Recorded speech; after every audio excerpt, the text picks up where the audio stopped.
இந்த ஈழத்தமிழர் உரிமைகள் பெருமன்றினுடைய திருகோணமலை பிரகடனத்தை மேலும் உறுதிப்பார்வையதாக மாற்றுகின்ற இந்த மட்டக்களப்பு மாவட்ட கூட்டத்தில் கலந்து கொண்டிருக்கின்ற மத தலைவர்களே மற்றும் எங்களுடைய மக்களினுடைய உரிமைகளுக்காக தொடர்ச்சியாக சிவில் சமூகமாக இருந்து பலம் சேர்த்துக் கொண்டிருக்கின்ற சிவில் சமூகங்களினுடைய செயற்பாட்டாளர்களே மற்றும்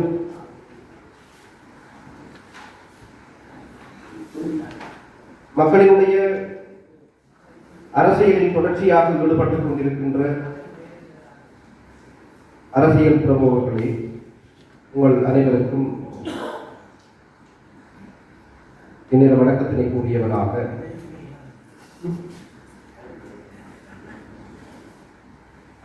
ஈழத்தமிழர் உரிமைகள் பெருமன்றினுடைய பிரகடனம் என்பது தொடர்ச்சியாக எங்களுடைய ஒடுக்கப்படுகின்ற மக்களினுடைய உரிமைகளுக்காக அந்த உரிமைகளை நிலைநிறுத்தி மக்களினுடைய அபிலாஷங்களை வென்றெடுக்கக்கூடிய விதத்தில் அமையப்பட்டிருக்கின்றது என்று சொன்னால் அதில் யாருக்கும் ஐயம் இருக்க முடியாது. நாட்டினுடைய சட்டத்திட்டங்களை மதித்து கூடுதலாக உச்சமாக அந்த வழியில் எவ்வாறான வார்த்தை பிரயோகங்களை பயன்படுத்த முடியுமோ அவ்வாறான வார்த்தை பிரயோகங்களை ராஜதந்திர அடிப்படையில் இந்த பிரகடனம் வெளிப்படுத்தி இருக்கின்றது என்று சொன்னால் அது யாருக்கும் மையம் இருக்க முடியாது.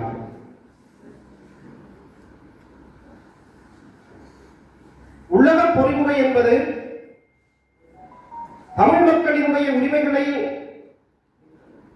தொடர்ச்சியாக ஒடுக்குமுறைகளுக்கும் அடக்குமுறைகளுக்கும் உள்ளாகிக் கொண்டிருக்கின்ற எங்களுடைய மக்களினுடைய அரசியல் அபிலாஷைகளை வெளிப்படுத்துகின்ற அந்த வழி என்பது தொடர்ச்சியாக சுருக்கப்பட்டுக் கொண்டு வருகின்றது என்று சொன்னால் அந்த சுருக்கிய வழியில் உயர்ந்தபட்சமாக எதனை கேட்க முடியுமோ அதனை இந்த ஈழத்தமிழர்களுடைய உரிமைகளுடைய பெருமக்களுடைய அறிக்கை என்பது வெளிப்படுத்தி இருக்கின்றது. எல்லோருக்கும் ஒரு சந்தேகம் இருந்தது. நாங்கள் உள்ளக பொறிமுறையை நிராகரிக்கின்றோம். இது 2009ஆம் ஆண்டு முள்ளிவாய்க்காலில் மக்கள் இனப்படுகொலை செய்யப்பட்டதற்கு பிற்பாடு தமிழ் மக்களினுடைய ஏகோபித்த குரலாக உள்ளக பொறிமுறையை நாங்கள் நிராகரிக்கின்றோம், பன்னாட்டு பொறிமுறையை விரும்புகின்றோம் என்ற அந்த எண்ணப்பாடுதான் எங்கள் மத்தியில் இருந்தது. ஆனால் அவற்றை அடைவது என்று சொன்னால் எவ்வாறான வெளிகளை ஏற்படுத்திக் கொள்வது, எந்தெந்த வெளிகளில் நாங்கள் அந்த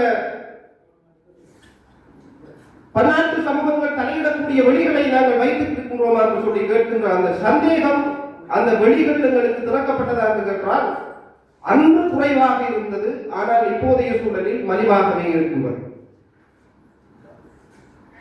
எனவே பன்னாட்டு சமூகங்களை மாத்திரம் நாங்கள் விரும்புகின்றோம், அந்த பொறிமுறையை நாங்கள் ஏற்கின்றோம் என்று சொன்னால் அந்த பொறிமுறை எவ்வாறான வெளிகளில் செயற்படுத்தப்படுவதற்குரிய அந்த சூழல் எங்கள் மத்தியில் ஏற்படுத்தப்பட்டிருக்கின்றதா, மக்கள் மத்தியில் ஏற்படுத்தப்பட்டிருக்கின்றதா என்று கேட்டால் அதற்கான முயற்சிகள் தான் இப்போது இடம்பெற்றுக் கொண்டிருக்கின்றது. மதிப்புக்குரிய திரு திருஞானேஸ்வரன் அண்ணன் என்னிடத்தில் தொலைபேசி மூலம் தொடர்பு கொண்டு கேட்டார்,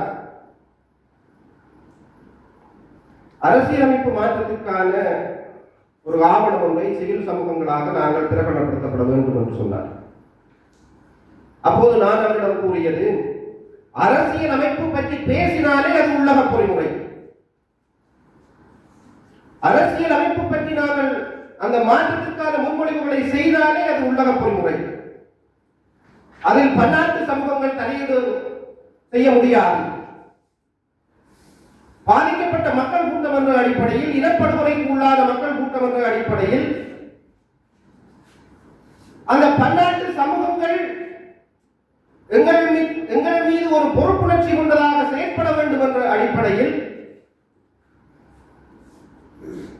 இனப்படுகொலைக்குள்ளாத மக்கள் கூட்டம் பன்னாட்டு சமூகங்களை நாங்கள் பொறுப்புடையவர்களாக மாற்ற வேண்டும், அதற்குரிய வழிகளை நீங்கள் ஏற்படுத்த வேண்டும் என்று நான் கேட்டுக்கொண்டேன். அது மாத்திரமல்ல, அரசியல் தீர்வு என்ற அடிப்படையில்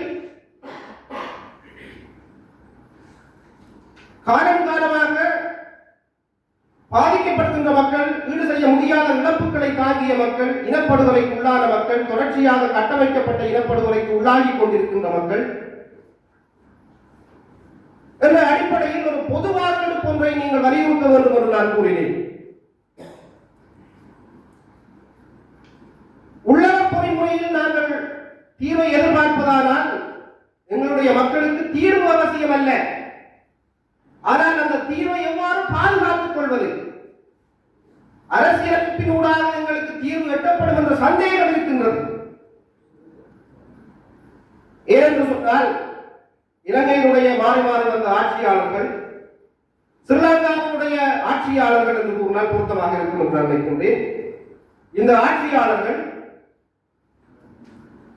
இந்த நாட்டினுடைய தாய் சட்டமாக இருக்கின்ற அரசியலமைப்பு சட்டத்தில் இருக்கின்ற 13ஆம் திருத்தத்தை கூட அது எந்த விதத்திலும் தமிழ் மக்களினுடைய அரசியல் அபிலாஷைகளை பூர்த்தி செய்து கொள்ளாத நிலையில் கூட அதை முழுமையாக நடைமுறைப்படுத்துவதில் ஆட்சியாளர்களுக்கு சந்தேகம் இருக்கின்றது. அதை நடைமுறைப்படுத்த சொல்லி கேட்கின்றதற்கு கூட எங்களுக்கு ஆதரவாக கடந்த காலங்களில் யாரும் இருக்கவில்லை. இப்போதைய சூழலில் நாங்கள் பலவீனமானவர்கள் அரசியல் ரீதியாகவும் பெரும் பலத்துக்குரிய இனமாக இருந்த போதும் நாங்கள் பல நூறு துண்டுகளாக சிதறி எங்களுடைய அரசியல் பலவீனத்தை நாங்கள் வெளிப்படுத்தி இருக்கின்றோம். அவ்வாறான சூழலில் உள்ள அரசியலமைப்பு மாற்றத்தினூடாக ஒரு தீர்வை தக்க வைத்துக் கொள்ள முடியுமா? அதற்குரிய பாதுகாப்பை எவ்வாறு ஏற்படுத்திக் கொள்வது? நாங்கள் மீண்டும் எங்களுடைய மக்களை கொண்டு போராட்டம் செய்து பாதுகாக்க போகிறோமா என்ற கேள்வி எங்கள் மத்தியில் இருந்தது. எனவே ஈழத்தமிழ் மக்களினுடைய தீர்வு, அந்த தீர்வுக்கான பாதுகாப்பு என்று நாங்கள் சிந்திக்கின்ற போது அந்த இடத்தில் பன்னாட்டு சமூகங்களினுடைய கரங்களில், பன்னாட்டு சமூகங்களினுடைய அந்த நீதி அரங்கங்களில் எங்களுடைய பிரச்சனையை நாங்கள் கையளிக்க வேண்டும். முதலில் இந்த பந்தை பிடிக்க செய்ய வேண்டும். 2009ஆம் ஆண்டுக்கு இருந்ததை விட பலமான நிலையில் இன்று சர்வதேச ரீதியில், பன்னாட்டு சமூகங்கள் ரீதியில் தமிழர்களுடைய அரசியல் என்பது ஓரளவுக்கு பரம்பொருந்திய நிலையில் இருக்கின்றது. குறிப்பிடத்தக்க விதத்தில் பாராளுமன்றங்களில் உறுப்பினர்கள் இருக்கின்றார்கள். எங்களுடைய பிரச்சனைகளுக்காக வேண்டி குரல் கொடுப்பதற்கு அந்த நாட்டு பாராளுமன்றத்திலே ஈழத்தமிழர்கள் மேலோச்சுகின்றார்கள். எனவே நாங்கள் பலமாக இருக்கின்றோம். இந்த பலமான சூழலில் நாங்கள் பன்னாட்டு சமூகங்களினுடைய கரங்களில் இதை ஒப்படைக்க வேண்டும் என்று சொன்னால் உச்சகட்டமாக என்னென்ன விடயங்களை உள்ளீர்க்க முடியுமோ அந்த விடயங்களை உள்ளீருங்கள் என்று சொல்லி அண்ணன் கண்ணன் அண்ணன் அவர்களிடம் நாங்கள் கேட்டுக்கொண்டேன். எனவே அவர் உச்சமாக இந்த பிரகடனத்தை வெளிப்படுத்தி இருக்கின்றார். எங்களுக்கு ஒரு பொறுப்பு இருக்கின்றது. நாங்கள் பாதிக்கப்பட்ட மக்கள், இனப்படுகொலைக்கு உள்ளான மக்கள், தொடர்ச்சியாக ஒரு கட்டமைக்கப்பட்ட இனப்படுகொலைக்கு உள்ளாகி கொண்டிருப்பவர்கள். இந்த ஜனநாயக வழியில் நாங்கள் உச்சமாக எந்த கோரிக்கையை நாங்கள் முன்னிறுத்த வேண்டுமோ அந்த கோரிக்கையை முன்னிறுத்த வேண்டும். எனவே பன்னாட்டு சமூகங்களினுடைய எல்லோருக்கும் ஒரு பொறுப்பு இருக்கின்றது. எங்களுடைய மக்கள் இனப்படுகொலைக்கு உள்ளாகின்ற போது அதை பார்த்துக் கொண்டிருந்தவர்கள், அவர்கள் பாராமுகமாக இருந்தவர்கள். தெரியாது என்று சொல்லி யாரும் சொல்ல முடியாது. ஆனால் நாங்கள் கொடுத்த விலைக்குரிய அந்த பொருளை வாங்கினோமா என்று கேட்டால் இல்லை. எல்லோரும் சிந்தித்து பாருங்கள். நாங்கள் 10 ரூபாய் கடையில் கொடுத்தால் 10 ரூபாய்க்குரிய பொருள் எங்களுக்கு கிடைக்க வேண்டும். நாங்கள் இனப்படுகொலையாக கொடுத்தவர்கள், தொடர்ச்சியாக கட்டமைக்கப்பட்ட இனப்படுகொலைக்குள்ளாக போராடி கொண்டிருப்பவர்கள். நாங்கள் விற்பனை உள்ளக பொறிமுறை என்று சொல்லி சிந்திக்க முடியாது. அது எங்களுடைய உரிமைகளை அல்லது ஏகோபித்த தமிழர்களுடைய அபிலாசைகளை பூர்த்தி செய்யாது. அந்த நிலையில் தான் இவ்வாறான பிரகடனம் ஒன்றை சிவில் சமூகங்களாக முன்னெடுக்க வேண்டும் என்ற உத்தேகம் வந்தது திரு கண்ணன் அவர்கள். அவருடைய உச்சக்கட்ட உழைப்பின் காரணமாக இந்த பிரகடனம் வெளிப்படுத்தப்பட்டிருக்கின்றது. எனவே எந்த விதமான சந்தேகமும் இல்லாமல் எங்களுடைய மக்கள் சிவில் சமூகங்களாக ஒன்றிணைந்து அரசியல் கட்சிகளுக்கு எந்தவிதமான தடைகளும் இல்லை. வாருங்கள், ஒன்றாக சேர்ந்து பயணித்து நாங்கள் ஒரே தளத்திலிருந்து எங்களுடைய அரசியல் பலத்தை நிலைநிறுத்தி எங்களுடைய மக்களுக்கு இருக்கின்ற காலத்தில் என்ன தேவையோ அதனை பெற்றுக் கொடுத்துவிட்டு நாங்கள் செல்வோம் என்று கூறி இந்த வாய்ப்புக்கு நன்றி கூறி விடைபெறுகின்றேன். நன்றி.